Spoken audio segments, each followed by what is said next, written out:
What's up everybody, welcome back to another TylerTube video and TylerTube production. Today we're going to be taking a look at my 4 favorite pieces of gear that I own and use on a regular basis. Let's get started.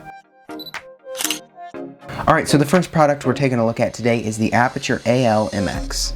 So the Aputure AL-MX is an amazing pocket light that I can slip into my camera bag and use for any use case I ever have or ever need. As a matter of fact, I'm using it right now in the set. If you can find it, it's actually hidden right up here inside my lamp. And I've used it for many cases before, hiding it behind the Chemex and so on and so forth.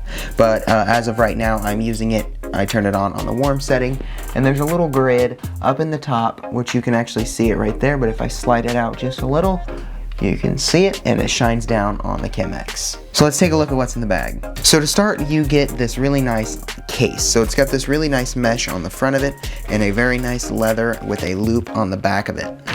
Unzipping it, you can see on the inside you have the light itself. You've got an extra piece of magnetic diffusion. You've also got a couple pieces or options of Velcro. You've got these 2 larger red looking double-sided Velcro adhesives, and you've also got 2 smaller pieces that stick to the side of your light. Also in the very back pouch you have this larger sheet of diffusion, and that is what those slimmer pieces of Velcro are used for, to stick that on. A little deeper into the pocket you will find the charger, the ball head, 2 elastics, 1 red, 1 yellow, and then you find a tripod screw mount adapter.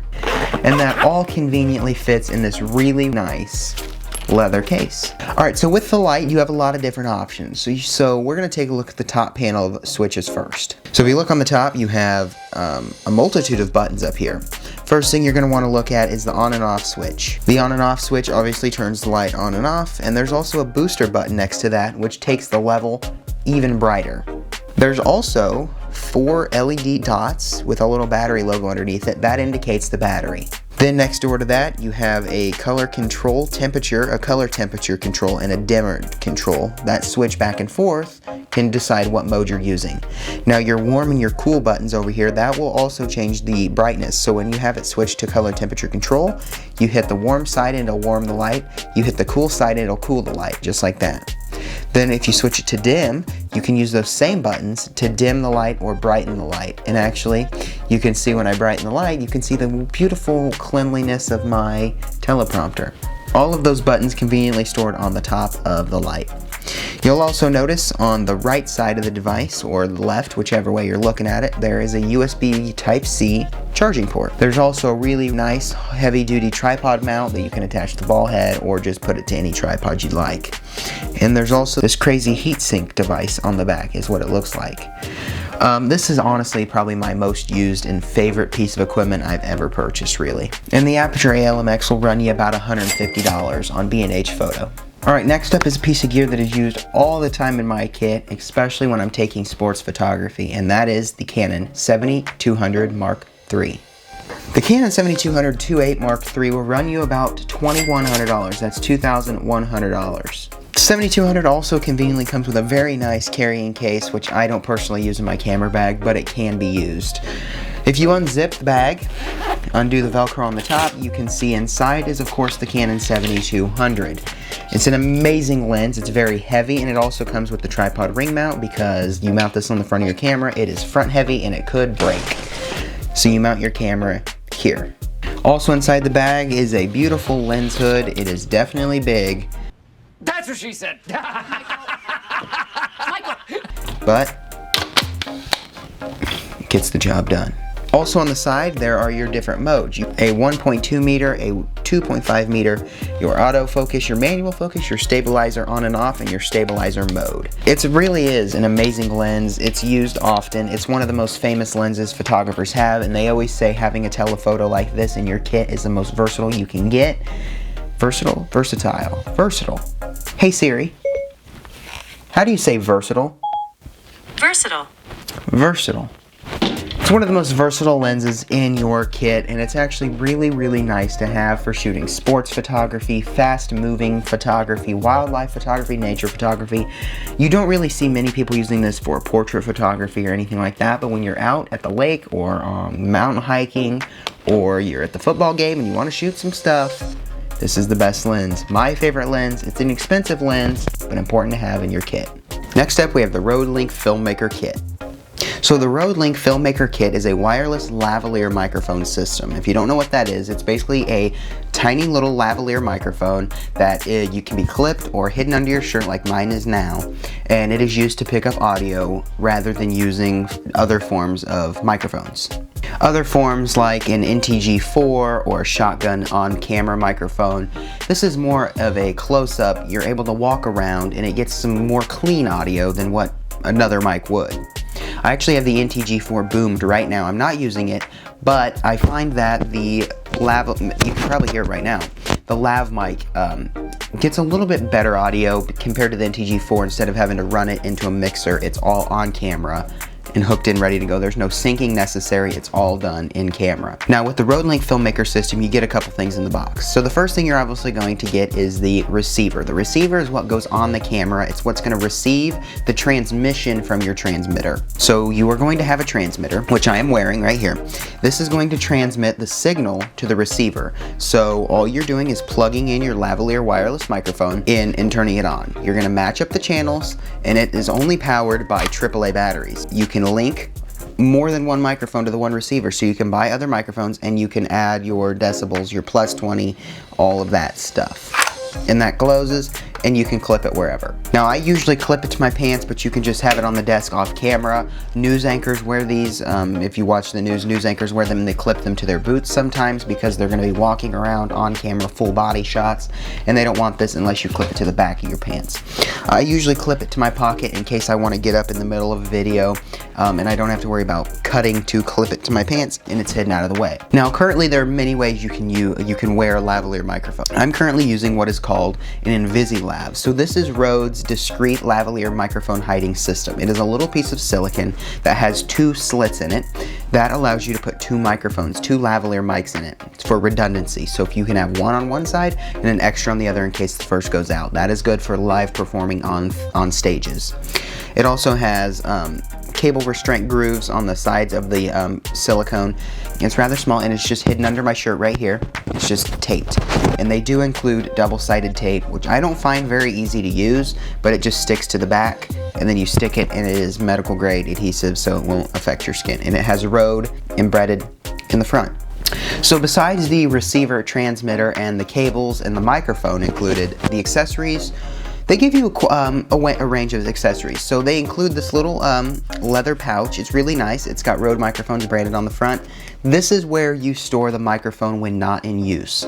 I find that they give you the InvisiLav in a little baggie that you can slide that in there as well. But in the bag, they include the clip. So this clip is what you are going to use to clip it to your shirt or wherever you're trying to clip it, to a tie, your shirt, or wherever. So here's how you put it together. So on the clip there is a little piece of wire with a little circle. You pull that circle towards you and you're going to slide the mic capsule in that hole and you're going to feel it fit right in. Now once your mic is fitted in the clip, you're going to get the tiny little foam windscreen and rest it on the top. There's a little groove around the top of the microphone that you can see that fits inside of. They also include a giant windscreen in case you're outside shooting really windy. You can put that over top of your mic and clip that on. So that's really how you build the microphone. Now fitting it, you can fit it many different ways, whether that be on a shirt or a tie. So if you're putting it on a shirt, you are going to want to repeat the steps I showed prior by building the microphone. Then you're going to want to slip some access cable inside the clip itself, feed the extra cable through the included and built-in mic cable restraint. Then you're going to feed it up under your shirt and clip it to your shirt. Now for a tie, things can be a little bit different. You're still going to repeat the step of building the microphone, but instead you're going to fit the mic up through the shirt, through one of the buttonholes, and then clip it to the front of the tie.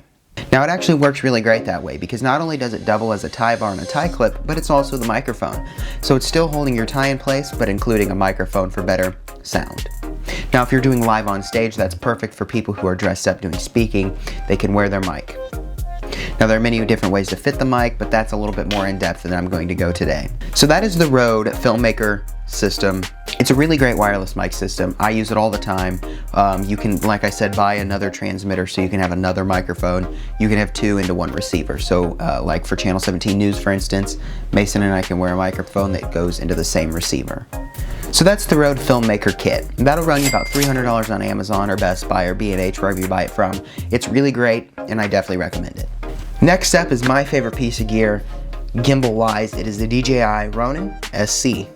So this Ronin is a very, very lightweight, portable, and inexpensive gimbal that can be used to get all those amazing cinematic and really, really smooth shots for your B-roll, if you're shooting an interview, anything like that. It'll run you about $280 on Amazon, and it's well worth the price. It comes with an amazing styrofoam case that includes a nice rubberized handle on the top, 2 plastic clasps to keep it nice and closed during transport, and you can fit all the goodies inside that you need to operate this gimbal. Now look at the exterior of the gimbal. On the very face of the gimbal, you have a button on the very bottom that says M. That is a mode button to change between all your different modes. Right next door to that, you have a red button, or a button with a red dot on it. That is your record button that you can connect your camera via USB-C to the gimbal and give control to the camera through the gimbal itself. And of course, right up center is the joystick. That is to move the gimbals by hand to get the precise shot you need. Plus, you have these gray little switches all around the gimbal. Those are used to lock the gimbals, so during transport they don't move. On the right side of the gimbal, there's a power button. You hold the button down for 3 seconds and it'll power right on. On the back of the gimbal, you see there is a trigger. That trigger can be pressed once to recenter the gimbal, or twice to recenter the gimbal, or 3 times to turn it into selfie mode. Then on the left-hand side of the gimbal, there's a little silver switch. You flip that switch back towards you. That will allow you to slide the battery off.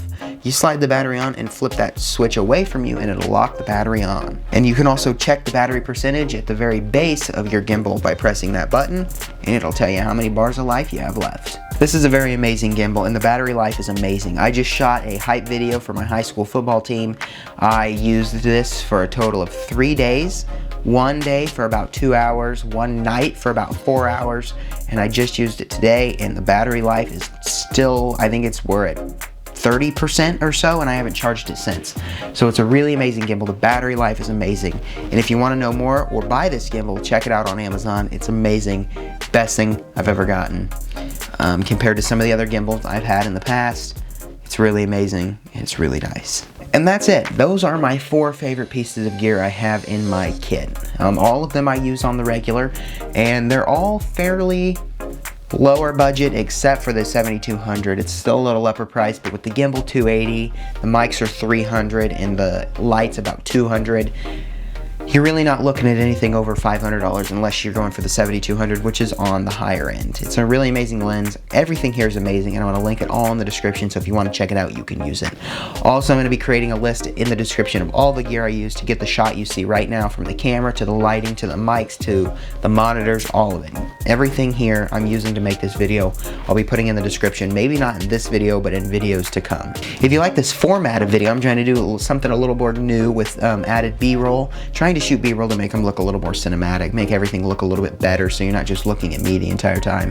But I'm also trying to split things up so I can say things without stumbling over my words and leaving it all in. Just trying to get a new editing style, a new video style in general, and adding B-roll. For 1, to increase your learning value, but 2, just to add some depth between me and the screen, giving you something else to look at throughout the video instead of just me, because that's usually what you're looking at, is me. But anyway, guys, that's it for today's video. 4 pieces of gear that I absolutely love and that you may love too. Check them out in the description. If you like this video or this style of video that we're starting to do, please drop a like, comment, let me know what else you want to see. And until next time, I'll see you guys in another video. Goodbye.